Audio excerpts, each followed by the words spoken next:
Today I'm going to share with you the top 10 do's and don'ts for modern dating. If you're out there and you're dating and you're going around and around in a perpetual cycle of swiping, connecting, meeting and failing and not getting the kind of connection that you want, there could be a few simple things that could change everything. In case we haven't met, my name's Luann Ward. For nearly 3 decades, I've been helping singles and couples have connected, heartfelt relationships. In my matchmaking firm and as a dating coach, I've worked with thousands of people over the last 3 decades and helped them transform from being single into the relationship that they desire.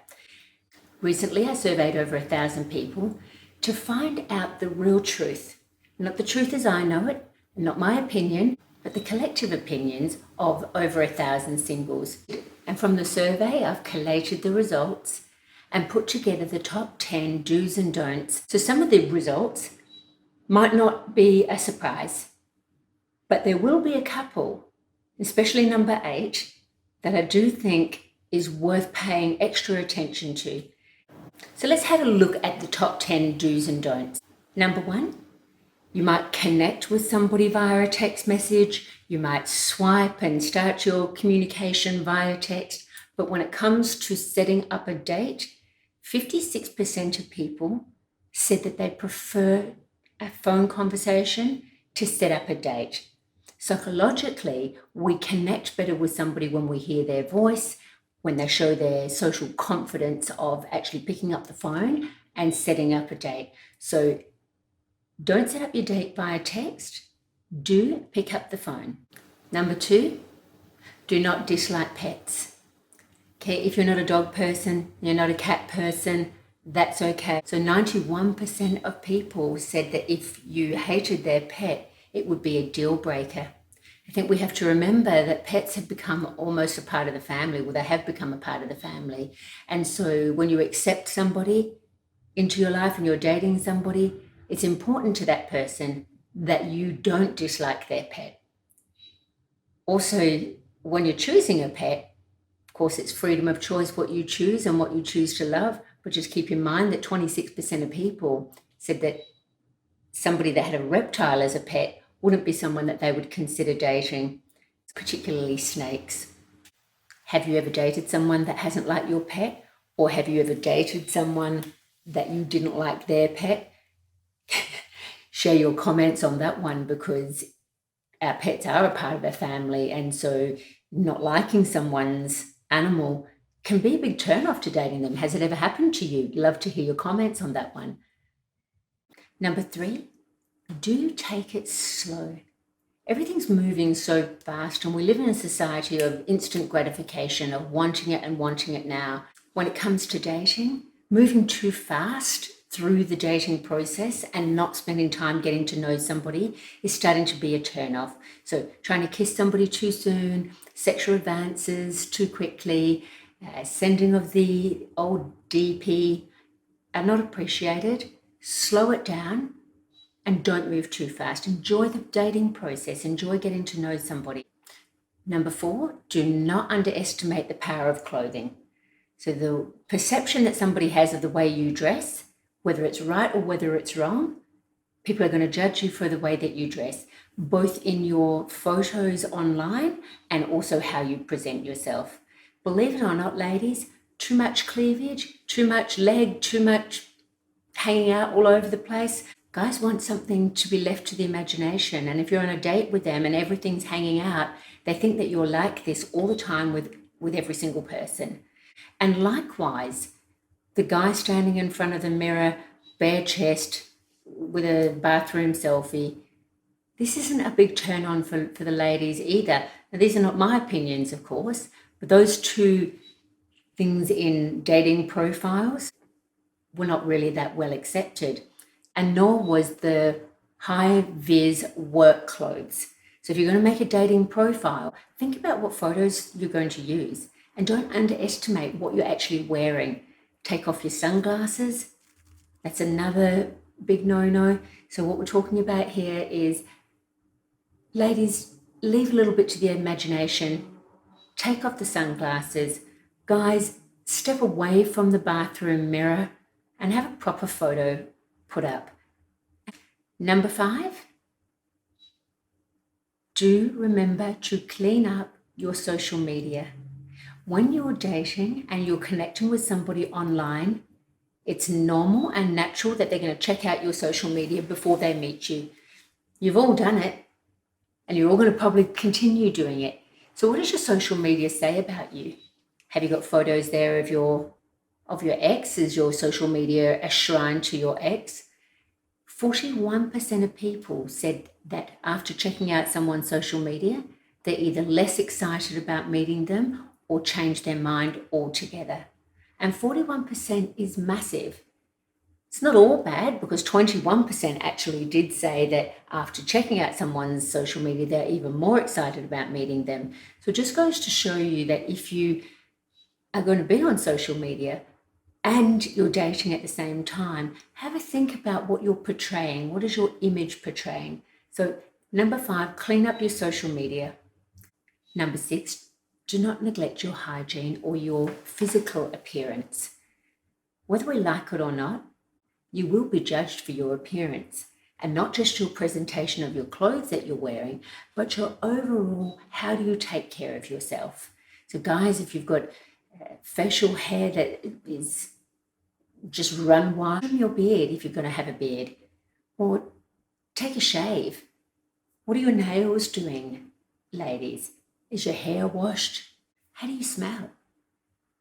Be aware of little things, because those little things go a long way. Nobody wants to smell your body odor. Nobody wants to smell your bad breath. Nobody wants to see somebody unkept and uncared for. I mean, I'm not talking about having to put on a whole pile of falseness, because I encourage you to be yourself.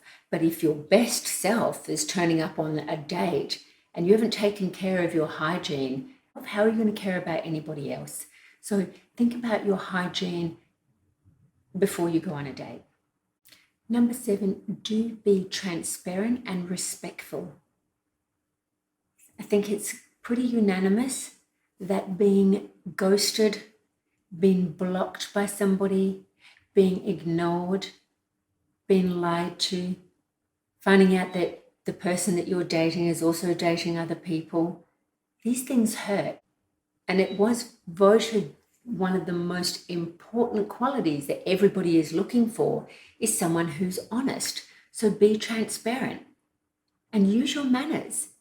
If you're going to date and somebody's not for you, be honest enough to tell them, thank you so much, it was great to meet you, you're not what I'm looking for, I wish you all the best, rather than ghosting somebody and leaving them high and dry. Be respectful. Number 8, your eating habits are really totally up to you. Do not share your eating habits on your dating profile. And I'm going to tell you this because over 70% of people said that they wouldn't meet a vegan.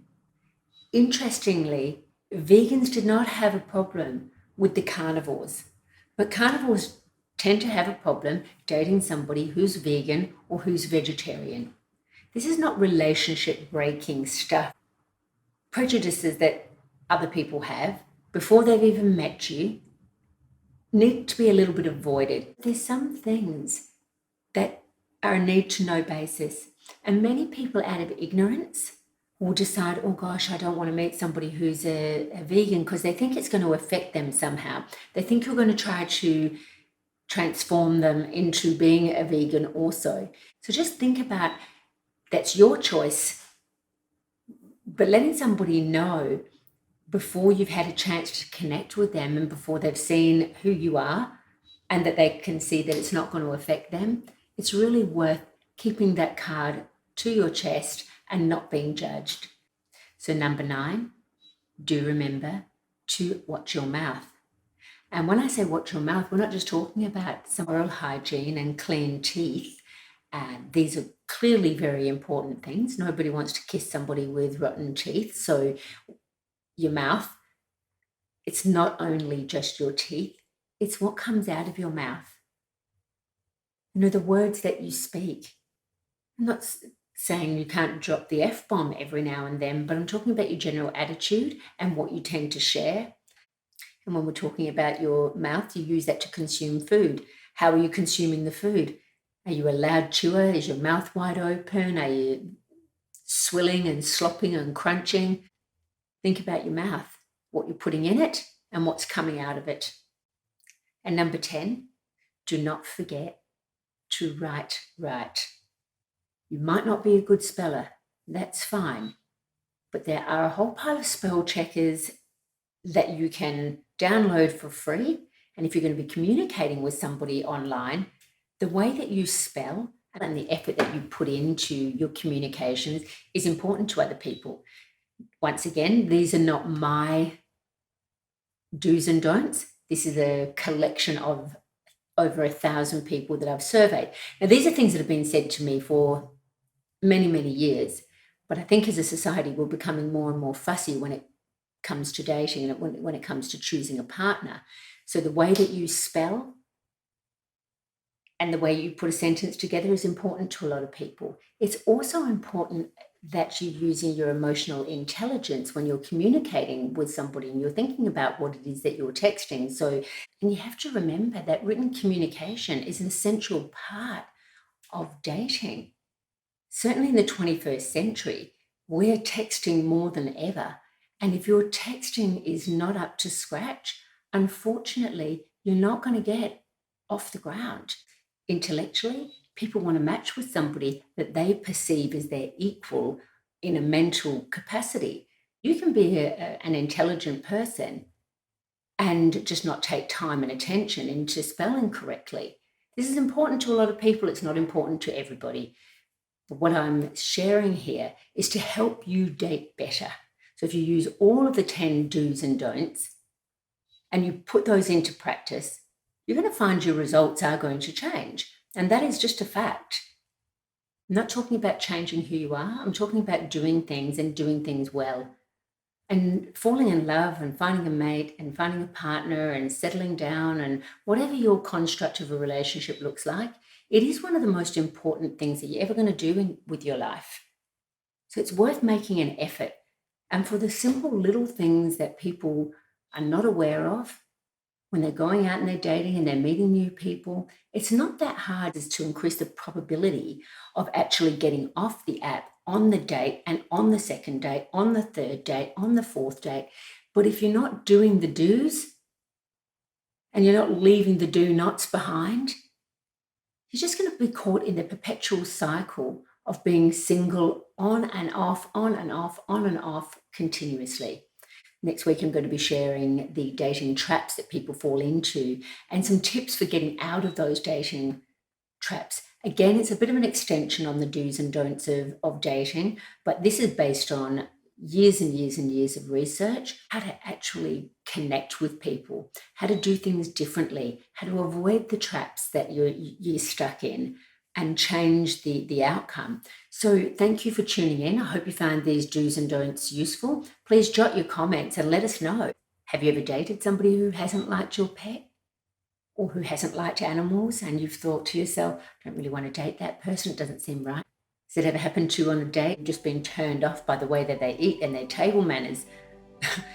Oh, I could tell you some stories about that one, but I'd love to hear your stories and your comments. How important is it? How important is it for you that someone has decent table manners and they're mindful about how they're eating and how they're chewing? So share your comments on that one.